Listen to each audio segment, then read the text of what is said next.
Voice monkeys media. నేను సుష్మిత. కొత్త ఏడాదిలోనికి అడుగు పెట్టేశాం. అయితే 2025 అనేక రకాలుగా చాలా ప్రత్యేకమైన సంవత్సరం. ఈ ఏడాది ఆకాశంలో మార్పులతో సహా అనేక ఇతర పెద్ద మార్పులు జరుగుతున్నాయి. ఈ ఏడాదికి ఉన్న మరో ప్రత్యేకత ఏంటంటే కొత్త జనరేషన్ కూడా ప్రారంభం అవ్వడం. జనవరి 1 నుంచి కొత్త సంవత్సరం ప్రారంభం అవడమే కాకుండా కొత్త తరం కూడా ప్రారంభమైంది. జనవరి 1, 2025 నుండి పుట్టిన పిల్లలను జనరేషన్ బీటా అంటారు. అసలు ఏంటి ఈ జనరేషన్ బీటా?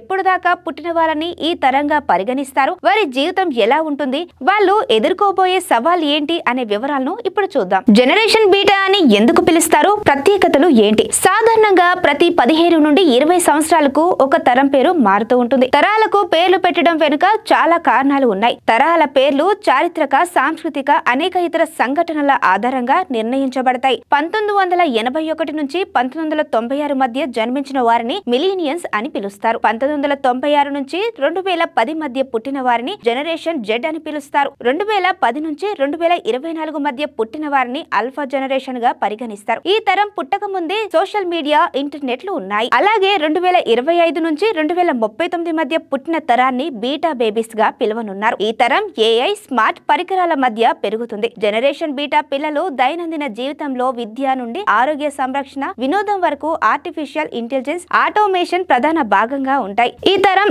ఆర్టిఫిషియల్ ఇంటెలిజెన్స్ పై ఎక్కువగా ఆధారపడతారు. సమస్యలను పరిష్కరించడానికి వాటిని ఉపయోగిస్తారు. కొత్త శతాబ్దాన్ని చూసేది వీళ్ళే. సాంకేతిక యుగంలో బీటా బేబీలు పెరుగుతారు కాబట్టి వర్చువల్ వాతావరణాన్ని అర్థం చేసుకునే మొదటి తరం వారు వీళ్ళే కాబోతున్నారు. టెక్నాలజీని పుట్టినప్పటి నుంచే నేర్చుకుంటారు కాబట్టి బీటా తరం తక్కువ సవాల్ను టెక్నాలజీ పరంగా ఎదుర్కొంటుందని నిపుణులు చెప్తున్నారు. బీటా తరం పర్యావరణ, సామాజిక సవాళ్లను ఎదుర్కొంటుందని నిపుణులు చెప్తున్నారు. వాతావరణ మార్పులు, గ్లోబల్ వార్మింగ్ వంటివి జనరేషన్ బీటా పిల్లల జీవితాలను ప్రభావితం చేసే ముఖ్యమైన సమస్యలుగా ఉండనున్నాయని తెలిపారు. 2039 సంవత్సరం నాటికి ప్రపంచ జనాభాలో 16% మంది బీటా, వైజెడ్ జనరేషన్ గా ఉంటారని అంచనా. వీరిలో చాలా మంది 22వ శతాబ్దపు ఆవిర్భావాన్ని చూడగలుగుతారు.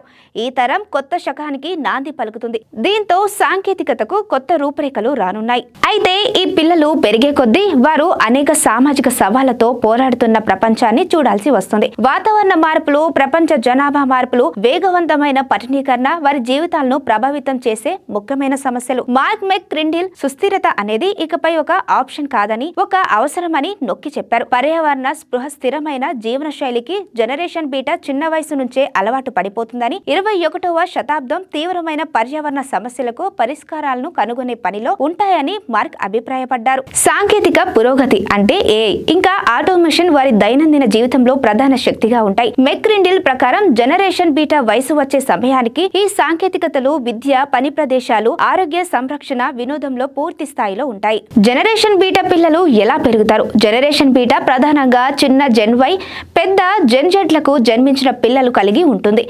డిజిటల్ యుగం, సోషల్ మీడియా పెరుగుదల గురించి తెలిసిన ఈ తల్లిదండ్రులు తమ పిల్లలకు చాలా భిన్నమైన ప్రపంచంలో పెంచుతారు. ఇక్కడ కృత్రిమ మేధస్సు, ఆటోమేషన్, సుస్థిరత రోజువారీ జీవితంలో కీలక అంశాలుగా ఉంటాయి. ఇక్కడ ఏఐ, ఆటోమేషన్, సుస్థిరత రోజువారీ జీవితంలో కీలక అంశాలుగా ఉంటాయి. మిలీనియన్స్, జెన్ జెడ్ గణనీయమైన సాంకేతిక మార్పులను చూశారు, స్వీకరించారు. జనరేషన్ బీటా మరింత పరస్పర అనుసంధానిత, ఆటోమేటెడ్, సాంకేతికంగా అభివృద్ధి చెందిన ప్రపంచంలో పెరుగుతుంది. జనరేషన్ బీటాకి దీర్ఘాయుషు. ఈ కాలంలో జన్మించిన చాలా మంది పిల్లలు 22వ శతాబ్దంలోనికి వెళ్తారు. ఇందుకోసం ఆరోగ్య సంరక్షణ, దీర్ఘాయువు సాంకేతికతలు ఉపయోగపడతాయి. ఈ అద్భుతమైన ఆయుర్దాయం ఈ తరానికి ప్రత్యేకమైన సవాళ్లను, అవకాశాలను అందిస్తుంది. ఎందుకంటే వారు వేగంగా మారుతున్న ప్రపంచం సంక్లిష్టతలను మాత్రమే కాకుండా ఎక్స్టెండెడ్ లైఫ్ స్పాన్ ని కూడా నావిగేట్ చేయాల్సి ఉంటుంది. 2035 నాటికి జనరేషన్ బీటా ప్రపంచ జనాభాలో 16% ఉంటుందని భావిస్తున్నారు. ఇది ప్రపంచ స్థాయిలో వాటి ప్రాముఖ్యతను హైలైట్ చేస్తుంది. వారి నిర్ణయాలు, విలువలు, చర్యలు ప్రపంచ వ్యాప్తంగా ఆర్థిక వ్యవస్థలు, సంస్కృతులు, పరిశ్రమలను ప్రభావితం చేస్తాయి.